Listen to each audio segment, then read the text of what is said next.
Ipinakita ni Dog at Cheska Kramer ang isang pamilyang nakasentro sa pagmamahal, disiplina, at matibay na ugnayan. Ngunit habang lumalaki sina Kendra, Scarlett at Gavin, sa ilalim ng spotlight, nagsimulang questionin ng ilan kung hanggang saan dapat umabot ang parental guidance at public exposure ng mga anak. The Philippine Showbiz List presents Parenting Style ni Dog at Cheska Kramer at bakit ito question. From family moments to a public journey. Nagsimula ang Team Kramer bilang simpleng paraan ni Cheska sa pag-aayos at pagbabahagi ng mga larawan ng kanilang pamilya online. Noong 2013, naging viral ang video ni Kendra na umiiyak dahil gusto niyang uminom kasama ang kanyang ama. At pagsapit ng 2014, ay regular nang pinag-uusapan ang pamilya sa Facebook. Hindi man ito planado, mabilis silang minahal ng publiko dahil sa natural at malapit nilang ugnayan bilang pamilya. Kasabay ng kasikatan ay ang malinaw na parenting style ni Dog at Cheska, oras, tiwala at bukas na komunikasyon. Naglalaan sila ng family bonding at one-on-one dates upang maging komportable ang bawat anak sa pagbabahagi ng kanilang nararamdaman. Sa mga sensitibong usapin tulad ng panliligaw, mas pinipili ni Cheska ang pagpapaliwanag kaysa simpleng pagbabawal upang matutunan ng mga anak ang pagpapahalaga sa sarili at paggawa ng tamang desisyon. Dog and Cheska's Unified Front.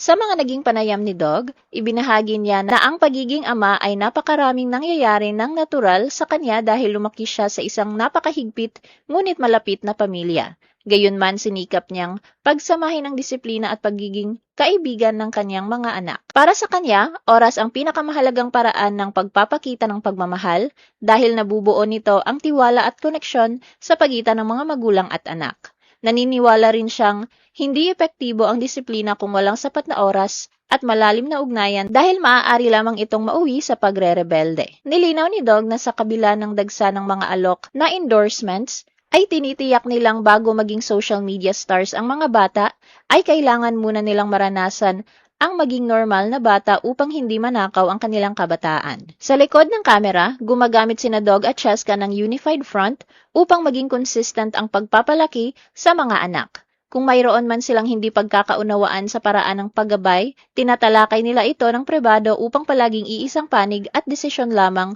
ang nakikita ng kanilang mga anak. Bagamat pantay ang kanilang boses sa pagpapasya, pinili ni Cheska na kilalanin ng mga bata si Dog bilang head of the household dahil mas madali para sa mga anak na malaman na may isang taong gumagawa ng huling hatol.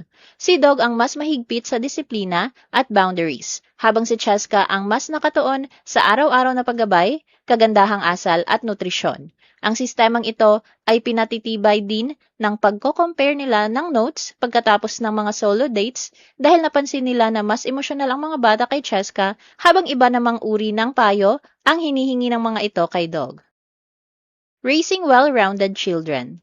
Sa pagpasok ng mga bata sa kanilang kabataan, naging mas malinaw ang bunga ng kanilang intentional parenting sa pagbabalanse ng academics, sports at arts. Ayon kay Cheska, sinisiguro nilang mag-asawa na maging buong tatag ang suporta sa mga hilig ng kanilang mga anak kung saan naghahati pa sila ng oras ni Dog upang personal na saksihan at panoorin ang kanilang mga laro at pagsasanay. Si Kendra ay seryoso sa larangan ng swimming, si Scarlett naman ay abala sa pagtugtog ng violin at pagsubok sa tennis, samantalang si Gavin ay sumusunod sa yapak ng kanyang ama sa larangan ng basketball.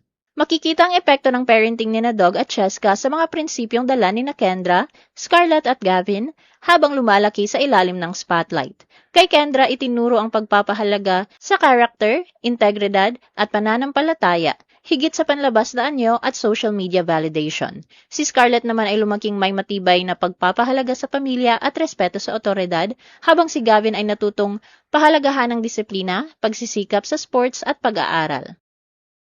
Dog and Cheska's parenting under scrutiny amid their children's public exposure. Sa kabila ng positibong parenting style ni Dog at Cheska, hindi na iwasang questionin ito ng ilang netizens. Habang lumalaki ang Team Kramer, naging bahagi ng kanilang public image ang tatlong anak sa pamamagitan ng family content, endorsements, modeling at iba pang commercial projects. Bagamat una nang naging maingat ang mag-asawa sa exposure ng mga bata, lumawak kalaunan ang kanilang mga oportunidad sa industriya. Dahil dito, inakusahan sila ng ilan na ginagamit at pinagkakakitaan ang kanilang mga anak, habang nangangamba Ang iba na maaaring ma-overexpose ang mga bata at mawala ng pagkakataong maranasan ang normal na pagkabata. Hayagan namang sinagot ni Cheska ang mga akusasyon laban sa kanilang pamilya at iginiit na ang kinikita ng kanilang mga anak ay nasa sarili nilang bank accounts, insured at naka-invest. Para kay Kendra, na 17 na, siya na mismo ang namamahala sa kanyang pera habang nagbibigay lamang sila ng gabay tungkol sa tamang pag-i-invest. Sinabi rin ni Cheska na napilitan lamang siyang magsalita upang ipagtanggol ang kanilang pamilya at nilinaw na nais na nilang mag-move on mula sa issue. Sa kabila ng batikos, patuloy pa rin silang nagbabahagi ng kanilang mga karanasan sa pagiging magulang at nagpasalamat sa kanilang matagal ng supporters na patuloy na naniniwala sa Team Kramer. Kendra defends her parents, showing her trust in them. Sa pangyayaring ito, hindi naman basta nanahimik si Kendra at ipinagtanggol ang kanyang mga magulang. Sa kanyang Instagram post, ibinahagi niya na labis siyang nasasaktan at nadidismaya kapag nakakakita ng pambabatikos online laban sa mga taong pinakamamahal niya. Nilinaw niyang sarili niyang desisyon ng pagpasok sa modeling at endorsements at hindi ito kailanman ipinilit sa kanya. Dahil palagi siyang tinatanong ng kanyang mga magulang sa kanyang gusto. Itinanggi rin niyang kontrolado ang kanyang buhay dahil mayroon siyang sariling sports, mga kaibigan at social life. Ayon kay Kendra, ang pagsama ng kanyang mga magulang sa kanyang mga event ay nagbibigay sa kanya ng seguridad at comfort, lalo na bilang isang introvert. Idinagdag pa ni Kendra na sina Dog at Cheska ang nananatiling pinakamalaking role models sa kanyang buhay at ipinapanalangin niya na balang araw ay makatagpo rin siya ng relasyong katulad ng sa kanyang mga magulang.